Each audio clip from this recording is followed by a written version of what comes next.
नमस्कार विद्यार्थी मित्रांनो, आज आपण पाहणार आहोत विषय संस्कृत संपूर्ण पुस्तक आमोदः यामधील द्वितीय विभाग गद्यम। चला तर आपण लगेचच सुरुवात करणार आहोत। द्वितीय विभाग म्हणजे आपल्या धड्यांवरील प्रश्न। यामध्ये 2 परिच्छेद येतात। 2 परिच्छेद 7-7 गुणांचे असतात। त्या 7 गुणांमध्ये 3 विभाग असतात। पहिला विभाग अवबोधना, त्यानंतर शब्दज्ञान आणि त्यानंतर पृथक्करण। अशा प्रकारे आपल्याला एकूण 2 गद्यांश पाहायचे आहेत। तर आपण सुरुवात करूया। पहिला प्रश्न क्रमांक 2 अ गद्यांशं पठित्वा निर्दिष्टा कृती कुरुत। त्यातील 1 अवबोधनम। चत्वारितः त्रीणि म्हणजे 4 पैकी 3 उत्तरे तुम्हाला लिहायची आहेत। त्यातील पहिला क उचितम कारणम चित्वा वाक्यम पुनर्लिखत। अर्थात योग्य कारण निवडून जे प्रश्नातील वाक्य आहे ते तुम्हाला पुन्हा लिहायचे आहे। त्यामुळे वाक्य लिहून योग्य उत्तर निवडून ते वाक्याच्या समोर तुम्हाला लिहायचे आहे। अशा प्रकारे उत्तर लिहिणे अपेक्षित आहे। दुसरा प्रश्न ख कह कम वदती। कह कम वदती अर्थात कोण कोणास म्हणाले। यामध्ये परिच्छेदातीलच वाक्य आपल्याला दिलं जातं। पहा, ते वाक्य आपल्याला वरती पॅरेग्राफमध्ये दिसेलच। आता हे वाक्य कोण म्हणाले तर आई, कोणाला तर शंकरला।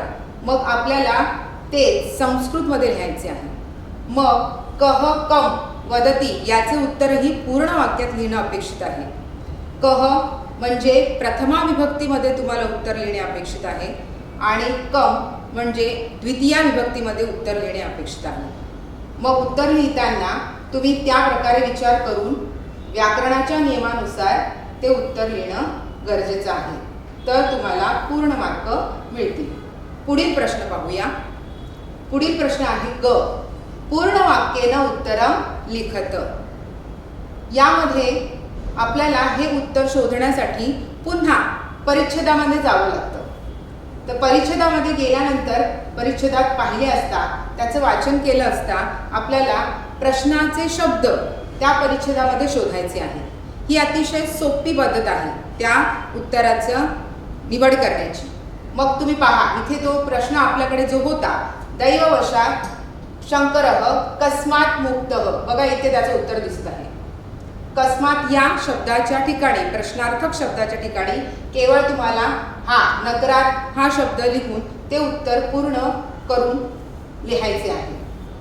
पुढील प्रश्न आहे घ अमरकोशात शब्दम योजयित्वा वाक्यम पुनर्लिखत। आता इथे लक्ष देण्याजोगी अशी गोष्ट आहे की वाक्यम पुनर्लिखत असं म्हटलेलं आहे। म्हणजे या वाक्यातील जी अधोरेखित शब्द दिलेला आहे तो अधोरेखित शब्दाचा अमरकोश मधील समानार्थी शब्द तुम्हाला आठवायचा आहे आणि तो त्या शब्दाच्या जागी लिहायचा आहे आणि ते वाक्य पुन्हा उत्तरपत्रिकेमध्ये लिहायचे आहे। त्यानंतर दुसरा भाग आहे आपला शब्दज्ञानम।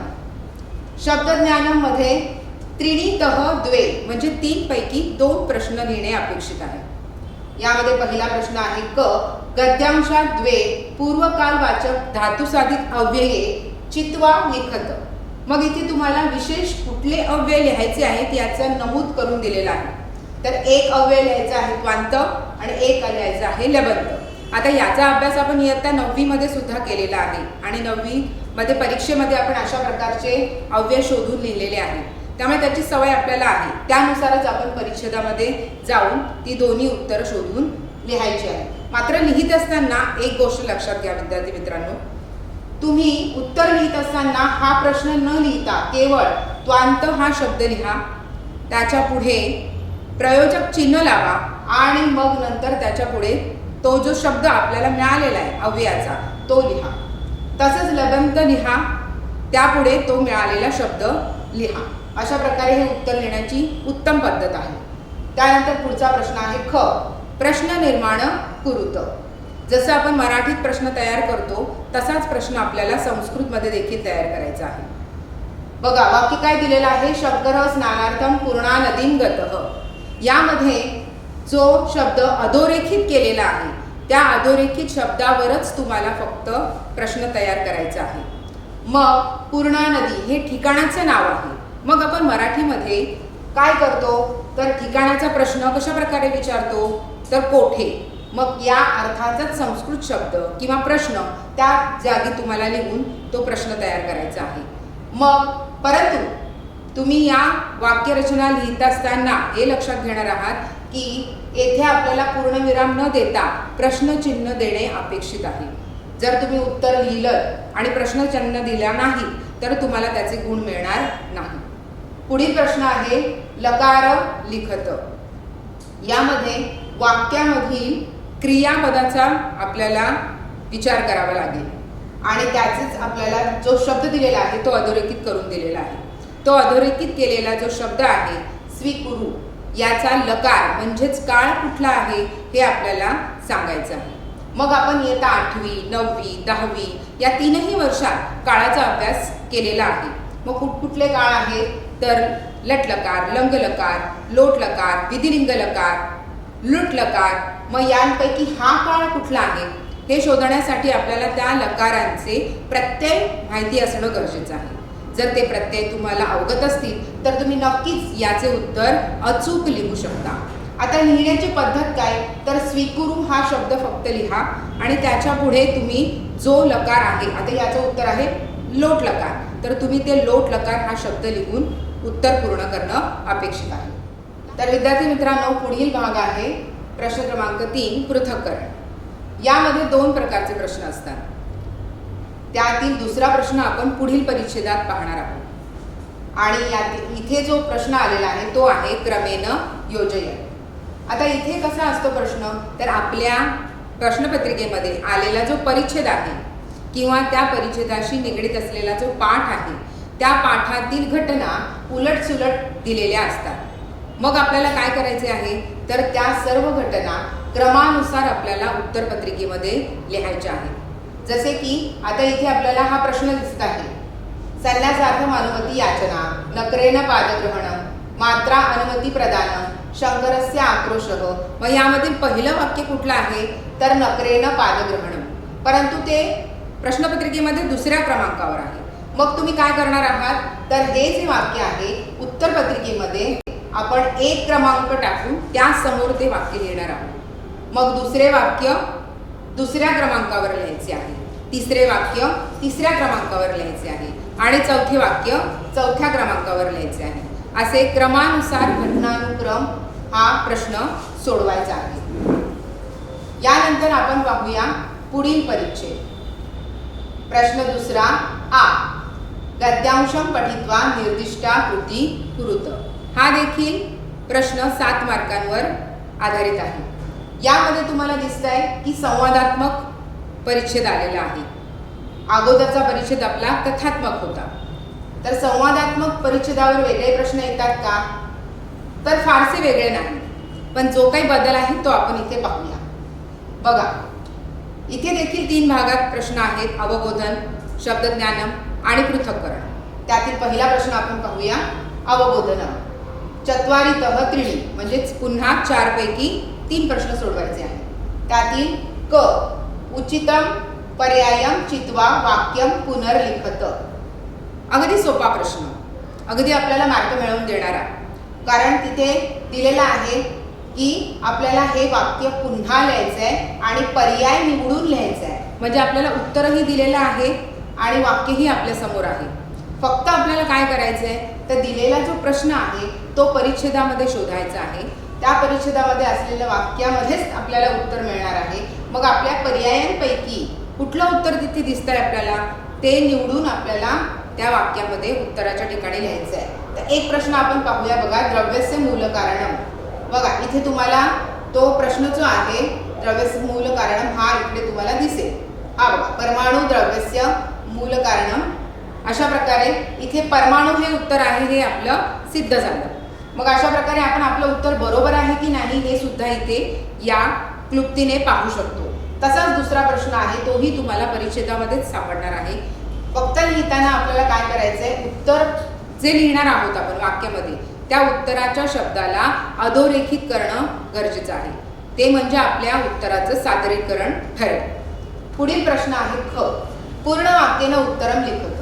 मागील परिच्छेदामध्ये ज्याप्रमाणे आपण पूर्ण वाक्यानं उत्तर लिखत हा प्रश्न पाहिला, त्याचप्रमाणे येथे देखील तुम्हाला प्रश्नाचे शब्द परिच्छेदामध्ये शोधायचे आहेत आणि त्यानुसार त्या प्रश्नाचं उत्तर लिहायचं आहे.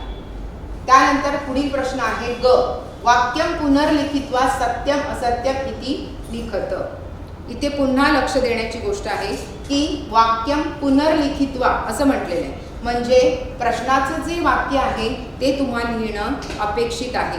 नवे तर ते गरजेचंच आहे.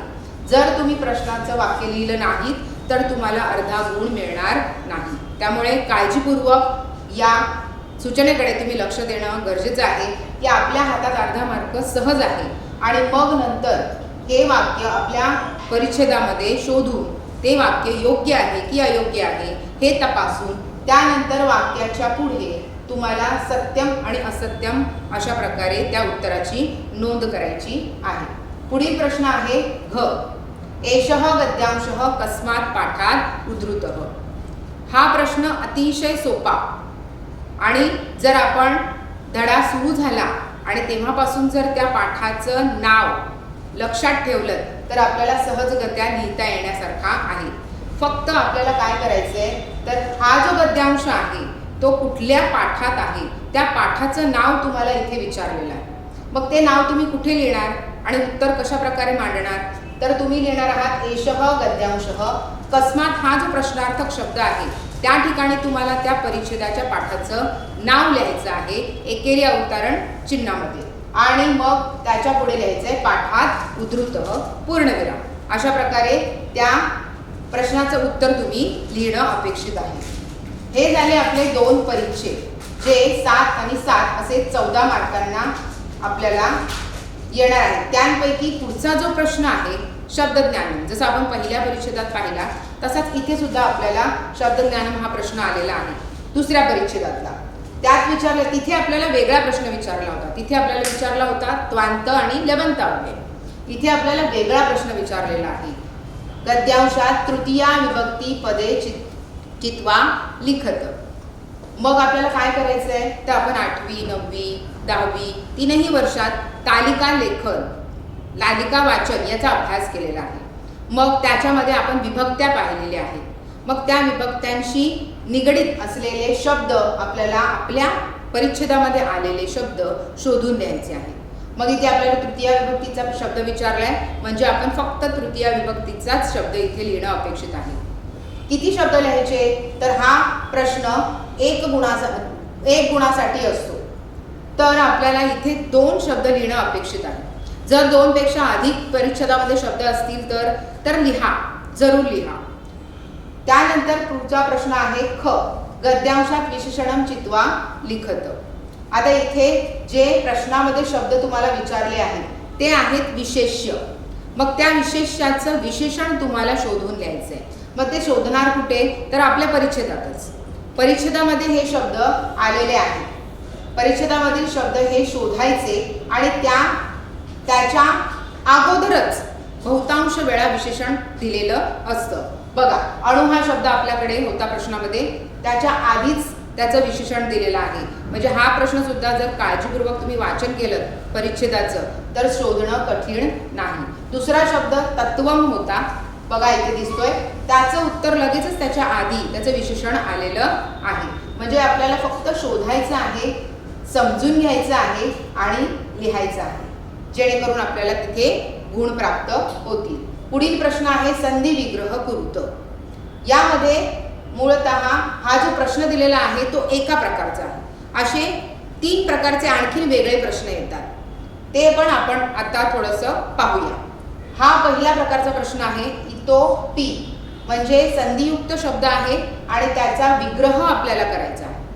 दुसरा प्रश्न असा विचारतात, संधियुक्त शब्द दिलेला असतो पूर्वपद म्हणजे पहिला शब्द गाळलेला असतो आणि दुसरा दिलेला असतो.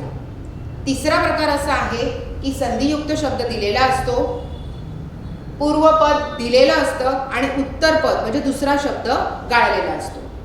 आणि चौथा प्रश्न असा आहे की विग्रह दोन्हीही शब्द तुम्हाला दिलेले आहेत आणि हा जो इतोपी शब्द दिसतोय तिथे गाळलेली जागा असते. म्हणजे अशा 4 प्रकारचे प्रश्न तुम्हाला या ठिकाणी येऊ शकतात. त्यापैकी एकच प्रश्न आपल्याला इथे आलेला आहे. याचं उत्तर तुम्हाला विग्रह करून इथे लिहायचं आहे. त्यानंतर पुढील आहे पृथक्करण. जसं आपण आधीच्या परिच्छेदामध्ये पाहिलं क्रमेण योजय, त्याच्यातलाच हा दुसरा प्रकार, जालरेखाचित्रम पूरय. आपल्या पाठ्यपुस्तकामध्ये हे प्रश्न दिलेले आहेत. त्या प्रश्नांच्या अनुषंगानेच आपल्याला प्रश्नपत्रिकेमध्ये प्रश्न विचारले जातात. इथे आपल्याला काळजी घेण्यासारखी ही गोष्ट आहे की जशा प्रकारे तुम्हाला आकृती दिलेली आहे ती आकृती तुम्ही उत्तरपत्रिकेमध्ये तशीच काढणं अपेक्षित आहे. त्याचबरोबर तुम्ही ही आकृती काढत असताना काळ्या बॉल पेनचा वापर करणं गरजेचं आहे. त्यामुळे या दोन्ही गोष्टी लक्षात घेतल्या तर आपल्याला हे उत्तर लिहिणं सोपं जाईल. त्याचबरोबर हा जो प्रश्न विचारलेला आहे त्याच्या अवतीभवतीचे जे उत्तराचा भाग आहे तो भाग आपल्याला परिच्छेदामध्येच सापडणार आहे. बघा शेवटच्या ओळीमध्ये तो प्रश्न आहे परमाणु. मग परमाणु कसा आहे? अतिंद्रिय, सूक्ष्म, निरवयव, नित्य, स्वयंव्यावर्तक. आता स्वयंव्यावर्तक अगोदरच आपल्याला उत्तरामध्ये दिलेला आहे, पाहू शकता. मग उरलेले जे 4 शब्द आहेत जे आपण आता वाचले ते 4 शब्द इथे लिहिणं अपेक्षित आहे. ते लिहिलं की तुमचं उत्तर पूर्ण आणि तुम्हाला याचे जे 2 गुण आहेत ते मिळणार. अशा प्रकारे आपण दोन्ही परिच्छेदांचा सखोल असा प्रश्न कसा लिहायचा आणि उत्तरे कशी लिहायची याची चर्चा केली. आता दुसऱ्या प्रश्नातील पुढील प्रश्न जो परिच्छेदावर आधारित नसून आपल्याला माध्यम भाषा या म्हणजे आपली जी माध्यम भाषा आहे, जर आपण मराठी मीडियमचे असू तर आपली माध्यम भाषा मराठी आहे, आपण इंग्लिश मीडियमचे असू तर आपली माध्यम भाषा इंग्रजी आहे, तर आपल्याला माध्यम भाषेमध्ये उत्तरं लिहायचे या दोन्ही प्रश्नांमध्ये. तर ई प्रश्न काय आहे? माध्यम भाषा या सरलार्थ लिखत. यामध्ये देखील द्वे तह एक म्हणजे 2 तुम्हाला परिच्छेद दिलेले आहेत. पहा त्याच्यापैकी तुम्हाला कुठलाही एक परिच्छेद इथं लिहिणं अपेक्षित आहे. मग ज्या परिच्छेदाचा भाषांतर तुम्हाला मराठीमध्ये उत्तम प्रकारे लिहिता येतंय, ज्यामध्ये आपल्या अशुद्ध लेखनाच्या चुका होणार नाही, अशा प्रकारचं भाषांतर तुम्हाला इथे लिहिणं अपेक्षित आहे. त्याचबरोबर काही विद्यार्थी काय करतात तर कंसात दिलेले शब्द जे आहेत ते सोडून देतात आणि इतर शब्दांचं भाषांतर, इतर वाक्यांचं भाषांतर लिहितात. पण तसं करणं हे चुकीचं आहे. कंसातील शब्दांचं सुद्धा भाषांतर तिथे लिहिणं गरजेचंच आहे, त्याला सुद्धा गुण आहेत. त्यामुळे लक्षात ठेवायचं की आपल्या परिच्छेदामध्ये आलेल्या प्रत्येक शब्दाचं, प्रत्येक वाक्याचं तुम्हाला मराठीमध्ये माध्यम भाषा म्हणजेच मराठीमध्ये भाषांतर करणं अपेक्षित आहे. अशा प्रकारे आपण ई प्रश्न पाहिला. आता आहे आपला शेवटचा प्रश्न. प्रश्न क्रमांक 2 मधील दीर्घ ई माध्यम भाषा उत्तरम लिखत म्हणजे काय? तर पुन्हा तेच मराठीमध्ये उत्तर लिहा, कारण तुमची माध्यम भाषा मराठी आहे. मग इथे देखील द्वे तह एक म्हणजे 2 प्रश्न दिलेले आहेत, त्यापैकी तुम्हाला कुठलाही एक प्रश्न लिहायचा आहे. आता या प्रश्नाचं उत्तर लिहित असताना ज्या प्रकारे आपण इतर विषयांमध्ये प्रश्नाचे उत्तर लिहिताना विशिष्ट ओळींचा वापर करतो, तसं इथे अपेक्षित आहे तुम्ही 10 ते 12 ओळींमध्ये उत्तर लिहिणं. पण या सलग ओळी न लिहिता त्याचे जर तुम्ही 3 भाग केले तर तुमचं उत्तराचं सादरीकरण उत्तम प्रकारे दिसेल. मग कसं करायचं?